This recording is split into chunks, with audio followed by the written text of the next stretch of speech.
নমস্কার বন্ধুরা, আর জি কুকিং চ্যানেলে আপনাদের সবাইকে স্বাগত। আজ নিয়ে হাজির হয়ে গেলাম একদম নামমাত্র তেল মশলায় কবিরাজি ঝোল রেসিপি নিয়ে, যেটা এই গরমে শরীরটা কিন্তু খুবই ঠান্ডা থাকবে। তো চলুন শুরু করা যাক। আমি এখানে আলু লম্বা লম্বা টুকরো করে কেটে নিয়েছি, আর পটল অল্প খোসা ফেলে 4 টুকরো করে কেটে নিয়েছি এক একটা পটল। আর এখানে সবজিগুলো আমি ভালো করে ধুয়ে নিয়েছি। এখন গ্যাসে কড়াই বসিয়ে দিয়ে দেবো 1 টেবিল চামচ পরিমাণে তেল। তেলটা গরম করে এখানে আমি কিছুটা বিউলির ডালের বড়ি দিয়ে দিলাম। বড়িগুলো লাল করে ভেজে নেব। আপনারা চাইলে এখানে মটর ডালের বড়িও ব্যবহার করতে পারেন বা কলাইয়ের ডালের বড়িও ব্যবহার করতে পারেন। বড়িগুলো লাল করে ভেজে তুলে নেব। এবার এই তেলেই আমি রান্নাটা করব। দিয়ে দিচ্ছি অল্প পাঁচফোড়ন। ফোড়নটা কয়েক সেকেন্ড ভেজে নেব। ফোড়নটা থেকে মিষ্টি গন্ধ বেরিয়ে গেছে। এবার আমি এখানে দিয়ে দেব কেটে ধুয়ে রাখা আলুগুলো দিয়ে কিছুক্ষণ ভেজে নেব। আলুটা কিছুক্ষণ ভেজে নিয়েছি। এবার লো ফ্লেমে আমি ঢাকা দিয়ে আলুটা একটু সেদ্ধ হতে দেব। আর আলুটা আমি আগে দিলাম কারণ আলুটা সেদ্ধ হতে টাইম লাগে, তাই আলুটা একটু নেড়ে চেড়ে নেব। দেখুন অনেকটাই ভাজা ভাজা হয়ে গেছে। এবারে এখানে দিয়ে দেব কেটে ধুয়ে রাখা পটলগুলো দিয়েও নেড়ে চেড়ে একটু ভেজে নেব। আমি এটা লো ফ্লেমে ঢাকা দিয়ে রান্না করব। যেহেতু খুবই কম তেল মশলায়, তো ঢাকা দিয়ে রান্না করব। ভাজাটা হতে থাক, একটা মশলা করে নেব।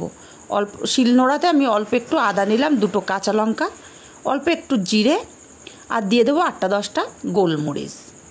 এর চেয়ে বেশি মশলা কিন্তু আমি ব্যবহার করব না।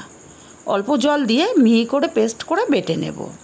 আর এই বাটা মশলার তরকারির স্বাদ কিন্তু একদম আলাদা হয়। গুঁড়ো মশলার স্বাদ হয় আলাদা, বাটা মশলার স্বাদ হয় আলাদা। মশলাটা আমি মিহি করে বেটে নিয়েছি। মশলাটা তুলে নেব।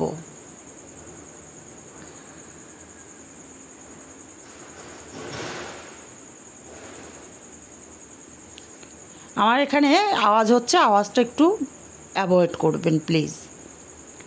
এবার অল্প একটু জল দিয়ে আমি শিলে যে মশলাটা লেগে আছে, মশলাটা ধুয়ে অল্প একটু জল আমি নিয়ে নিচ্ছি। এদিকে আমার ভাজাটা কত দূর হলো দেখি। পটলটা কিন্তু অনেকটাই নরম হয়ে এসছে। যেহেতু খুবই কম তেল মশলায়, তাই কিন্তু এগুলো লাল লাল করে ভাজা যাবে না। এবার পরিমাণ মতো হলুদ, স্বাদ মতো লবণ দিয়ে দিলাম, আর দিয়ে দেবো বেটে রাখা মশলাটা। মশলার বাটিটা ধুয়ে সামান্য একটু জল দেব, দিয়ে সবজিটা খুব ভালো করে কষিয়ে নেব।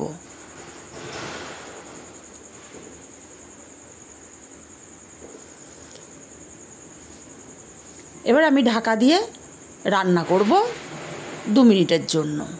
সবজিটাও সেদ্ধ হবে, মশলাটাও ভালো করে কষানো হবে। 2 মিনিট পর ঢাকাটা খুলে নিলাম। একটু নেড়ে চেড়ে দেব। লবণ দেওয়াতে পটলটা আস্তে আস্তে নরম হতে শুরু করেছে। আমি আবারও ঢাকা দিয়ে দেব 2 মিনিটের জন্য। 2 মিনিট পর ঢাকাটা খুলে নিলাম। সবজিটা আমার ভালো মতো কিন্তু কষানো হয়ে গেছে, অনেকটাই নরম হয়ে গেছে, আর সবজিটাও অনেকটাই সেদ্ধ হয়ে এসছে। এবার এখানে দিয়ে দেব পরিমাণ মতো জল।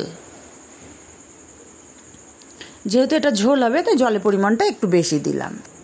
নেড়ে চেড়ে দিয়ে আমি ঢাকা দিয়ে লো ফ্লেমে রান্না করব 5 মিনিট।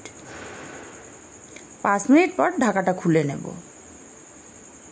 তরকারিটা অনেকটাই সেদ্ধ হয়ে গেছে। এবার এখানে আমি দিয়ে দেব ভেজে রাখা বড়িগুলো দিয়ে নেড়ে চেড়ে আমি আরও রান্না করব 5 মিনিট। এখন আর আমি ঢাকাটা দেব না, কারণ আমার সবজিগুলো ভালো মতো সেদ্ধ হয়ে গেছে। আর 5 মিনিট পর দেখুন পারফেক্টভাবে তৈরি হয়ে গেছে আমার তরকারিটা। এবার আমি গ্যাসের ফ্লেমটা অফ করে 5 মিনিট ঢাকা দিয়ে রেখে সার্ভ করব।